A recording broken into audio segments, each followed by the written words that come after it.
হয়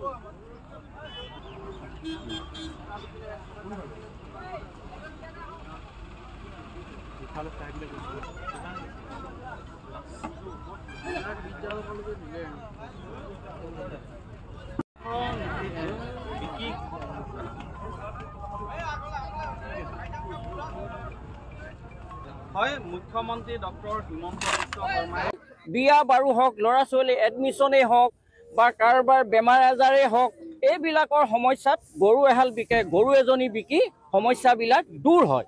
আৰু তেখেতলোকৰ গৰু আপোনাৰ তেওঁলোকে তাত বহি আছে, ক'ত কিমান গৰু আছে তেওঁলোকেতো নাজানে, কোনে কিমান গৰু পালন কৰি যে জীৱিকা নিৰ্বাহ কৰি আছে সেই কথাটো তেওঁলোকে নাজানে। গতিকে আমি অনুৰোধ জনাইছোঁ যে এই উজনি অসমৰ একমাত্ৰ ৰাজমাহী বজাৰখনৰ যি আমি গৰু বিকা কিনা কৰি খাই আছোঁ, ইয়াত যাতে তেওঁলোকে বাধা প্ৰদান নকৰে, আমাক শান্তিয়ে জীৱন যাপন কৰিবলৈ যাতে পৰিয়াল পোহপালন কৰিবৰ কাৰণে গৰু পালন কৰি থাকিবৰ কাৰণে আমাক সুবিধা কৰি দিয়ে। এই মুহূৰ্তৰ ওচৰত আমি হিমন্ত বিশ্ব শৰ্মা অসমৰ মুখ্যমন্ত্ৰী ডাঙৰীয়াক আমি অনুৰোধ জনাইছোঁ। যথেষ্ট সুবিধা হৈছে যে আমি ৰাজমাহী বজাৰখন আমাৰ উজনি অসমৰ একমাত্ৰ মানে পশুধন বজাৰ। আমি এইখন বজাৰতে সমগ্ৰ ডিব্ৰুগড়ৰ পৰা তিনিচুকীয়া শিৱসাগৰ আমি সকলো মানে গোটেইকেইখন জিলা লগ হৈ গোটেই সমগ্ৰ ব্ৰহ্মপুত্ৰ নদী কিনাৰত থকা 2 পাৰৰ গৰু এইখন বজাৰতে কিনা বেচা কৰি আমি জীৱিকা উপাৰ্জন কৰি আছোঁ। কাৰণ আজি আমি এখন বজাৰলৈ আনিছিলোঁ গৰু, মই গৰু 8টা আনিছিলোঁ, দমৰা গৰু আনিছোঁ, তাত বান্ধি থৈছোঁ। কিন্তু এতিয়ালৈকে আমি এজন মানুহকো মানে গৰু বিকিব পৰা নাই। গৰু সুধিছোঁ, তেখেতলোকে ল'ব নিবিচাৰে যে ৰাস্তাত প্ৰব্লেম আৰু এনেকুৱা তেনেকুৱা চৰকাৰে যি সিদ্ধান্ত লৈছে তাৰ কাৰণে আমি আজি গৰু নিকিনো। গতিকে এনেকৈ যদি গৰু নিকিনে, আমিতো গৰু পুহিছোঁ, আমি ইমান কষ্টৰে আমি খুটি পাতিছোঁ, চাকৰি তাকৰি নাই, আমি শিক্ষিত, আমি নিবনুৱা যুৱক গতিকে আমাৰ এই ব্যৱস্থাটোৱে যিটো গৰু মাংস নিষিদ্ধকৰণ ব্যৱস্থাটোৱে যিটো কৰিছে, আমাৰ সমগ্ৰ উজনি অসমে যথেষ্ট মানে গোপালকসকলৰ ক্ষতিপূৰণ হৈছে। কোনে খাইছে কোনে নাই খোৱা আমি একো নাজানো, মাত্ৰ আমি জানো যে গৰু বজাৰলৈ নিব লাগে, আমাৰ মানে ঘৰ চলিব লাগে, আমাৰ ল'ৰা ছোৱালী পঢ়াব লাগে, আমাৰ মেডিকেল যাব লাগে, আমি কাৰোবাক টকা দিব লাগে। গতিকে আমি মাত্ৰ গৰু ব্যৱসায় কৰি আজি বহুত মানে আমি এই বজাৰখনৰ পৰা আমি উপাৰ্জন কৰি খাই আছোঁ। আমি ব্যৱসায় কৰা নাই, নিজক খুটিৰ পৰা আনিছোঁ, বেপাৰী নোযোৱা হ'ল কাৰণে আমি খুটিলৈ আনিছোঁ আজি। গতিকে মুখ্যমন্ত্ৰী ডাঙৰীয়াক অনুৰোধ জনাইছোঁ যে আপুনি এই গৰু বিষয়ে ৰাজনীতিটো অলপ কমাই যে গৰু বিকিবলৈ সুবিধা দিব লাগে আৰু যোনে যি খায় তাক খাবলৈ সুবিধা দিব লাগে। কাৰণ এইটো আমি তেখেতৰ প্ৰতি অনুৰোধ জনাইছোঁ। মানে আমাৰ যথেষ্ট 2 পাৰ শদিয়াৰ পৰা ধুবুৰীলৈকে আমাৰ মিচিং জনগোষ্ঠী আছে, আহোম জনগোষ্ঠী আছে, আমাৰ নেপালী জনগোষ্ঠী আছে। তেখেতলোকৰ গৰু আপোনাৰ তেওঁলোকে তাত বহি আছে, ক'ত কিমান গৰু আছে তেওঁলোকেতো নাজানে, কোনে কিমান গৰু পালন কৰি যে জীৱিকা নিৰ্বাহ কৰি আছে সেই কথাটো তেওঁলোকে নাজানে। গতিকে আমি অনুৰোধ জনাইছোঁ যে এই উজনি অসমৰ একমাত্ৰ ৰাজমাহী বজাৰখনৰ যি আমি গৰু বিকা কিনা কৰি খাই আছোঁ, ইয়াত যাতে তেওঁলোকে বাধা প্ৰদান নকৰে, আমাক শান্তিয়ে জীৱন যাপন কৰিবলৈ যাতে পৰিয়াল পোহপালন কৰিবৰ কাৰণে গৰু পালন কৰি থাকিবৰ কাৰণে আমাক সুবিধা কৰি দিয়ে। এই মুহূৰ্তৰ ওচৰত আমি হিমন্ত বিশ্ব শৰ্মা অসমৰ মুখ্যমন্ত্ৰী ডাঙৰীয়াক আমি অনুৰোধ জনাইছোঁ।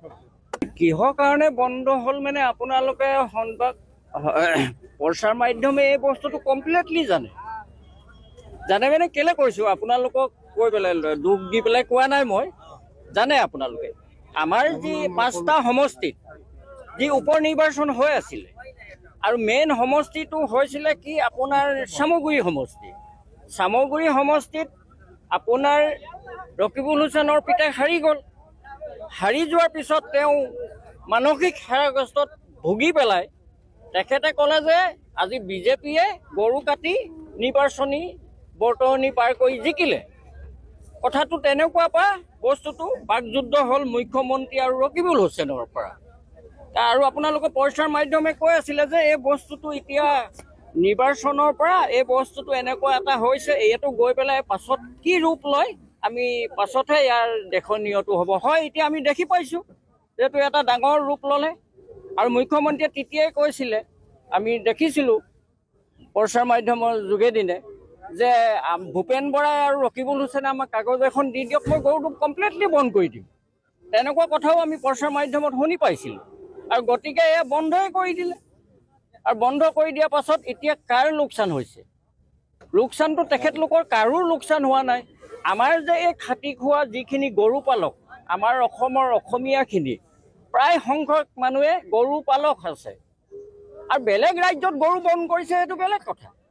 তো আমাৰ অসমত এই ব্যৱস্থাটো কেতিয়াও কৰিব নালাগিছিলে যে আমাৰ অসমীয়া সৰহসংখ্যক মানুহে গৰু পোহে, ছাগলী পোহে, হাঁহ পোহে, বিভিন্ন বস্তু পুহি বিয়া বাৰু হওক, ল'ৰা ছোৱালী এডমিশ্যনেই হওক বা কাৰোবাৰ বেমাৰ আজাৰেই হওক, এইবিলাকৰ সমস্যাত গৰু এহাল বিকে, গৰু এজনী বিকি সমস্যাবিলাক দূৰ হয়।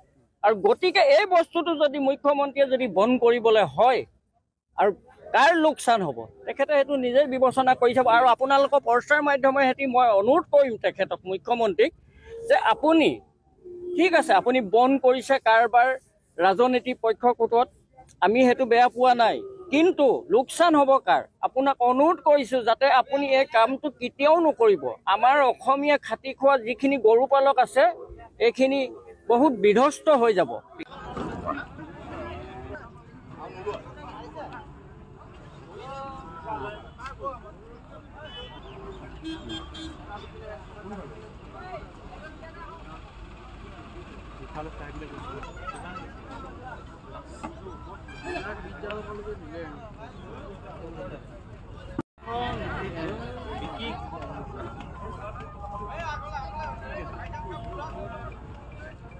হয়, মুখ্যমন্ত্ৰী ডক্টৰ হিমন্ত বিশ্ব শৰ্মাই ইতিমধ্যেই লক্ষিত হৈছে। মই বৰ্তমান উপস্থিত আছোঁ শিৱসাগৰ ৰাজমাই গৰু বজাৰ, এখন বহু পুৰণি বজাৰ। ইয়ালৈ বিভিন্ন প্ৰান্তৰ পৰা শ শ গৰু বিক্ৰীৰ বাবে আনে গোপালকসকলে। শিৱসাগৰ জিলা, ডিব্ৰুগড় জিলা, লখিমপুৰ, ধেমাজি বিভিন্ন প্ৰান্তৰ পৰা আনে, কিন্তু বৰ্তমান গোপালকসকল লৈ যায় বা আনেও লৈ যায় যে গো মাংসৰ এটা বৃহৎ বজাৰ আছে অসম তথা উত্তৰ পূৰ্বাঞ্চলত, আৰু তাৰ বাবে আচলতে বিক্ৰী কৰা হয়। কিন্তু বৰ্তমান গো মাংস হোটেল, ৰেষ্টুৰেণ্ট, যিবিলাক মুছলিম হোটেল আছে তাতো নিষিদ্ধ কৰা হৈছে। নিৰ্বাচন হোৱাৰ পাছত সামগ্ৰী তলুৱাত বিজেপি অহাৰ পাছত